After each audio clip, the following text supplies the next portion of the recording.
inyong lingkod, Pastor Joji Ayansa, nag-uulat bayan.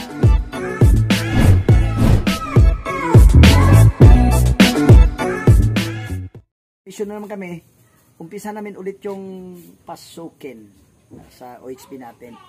Kaya doon kami ngayon kay Aileen at kay Kenneth. So, bago kami pupunta, iinom muna ako ng ganito para ito pang palakas to tsaka pang pahabang buhay. Kaya pag may mission kayo, dapat bago kayo mag-mission ganito. Siyempre, tapos na ako nagpipray. Ito naman, para sa tiyan. Yung kasama ko na yan, wala. Hindi uminom yan. So, samahan nyo kami. Ang putik na lang dito sa gilid. Kailangan akong sa gilid na kayo dito. Kailangan pa akong pupunta pa sa kapakira naman. Yeah. Okay.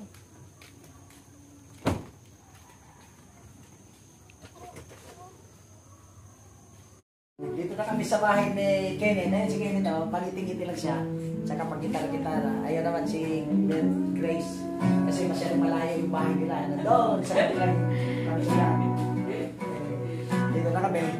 Mga ilang minuto mag-start na kami ng OHP. Thank you. Pinupuri, sinasamba kita, dakilang Diyos sa Panginoon.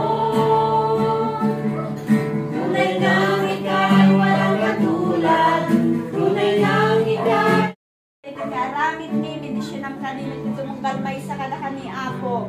Hallelujah, tignay ka katong tinagtitingaan ni Apo, ititumunggal may sa kada kami, gatsi ka katiti mapadayawan, ako karigiti sa amin nga ramidan nida.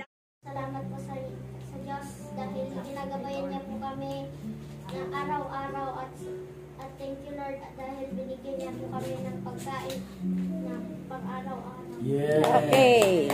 Magaling ng mga Sino pa po? Patuloy na provisions niya sa lahat ng pangangailangan namin. Last week, sabay-sabay yung mga bayarin. So, hindi naman na sana tayo makakautang. Sana magkaroon ka na ng trabaho, sabi ko. And thanks God kasi yung pagsagot ng Panginoon sa mga prayers namin ang bilis lang. Yes, thank you. Nagkaroon agad siya ng trabaho, may tumawag naman. And yun, papasalamat ako sa patuloy na pag-provide niya sa pamilya namin. Amen, thank you Lord. Sa kaligtasan niya sa araw-araw.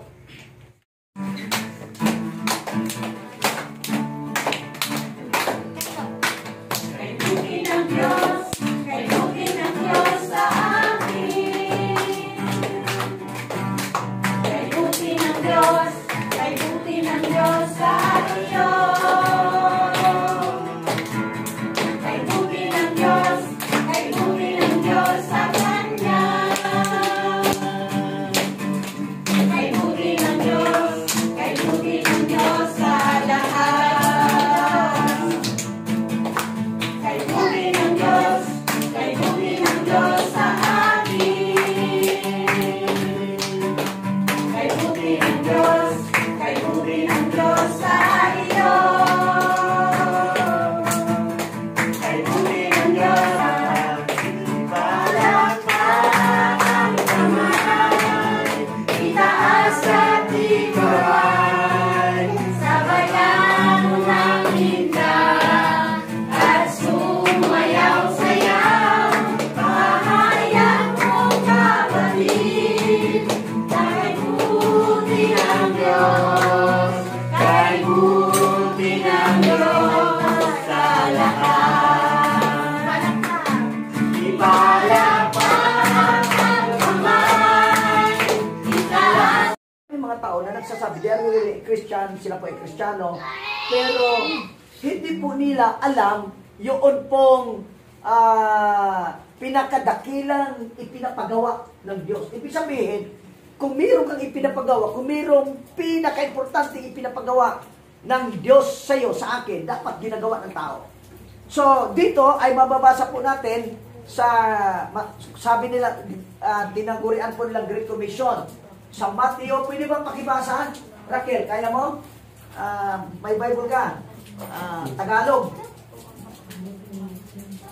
Tagalog. Mateo 28:19 to 20. Sige nga, Mateo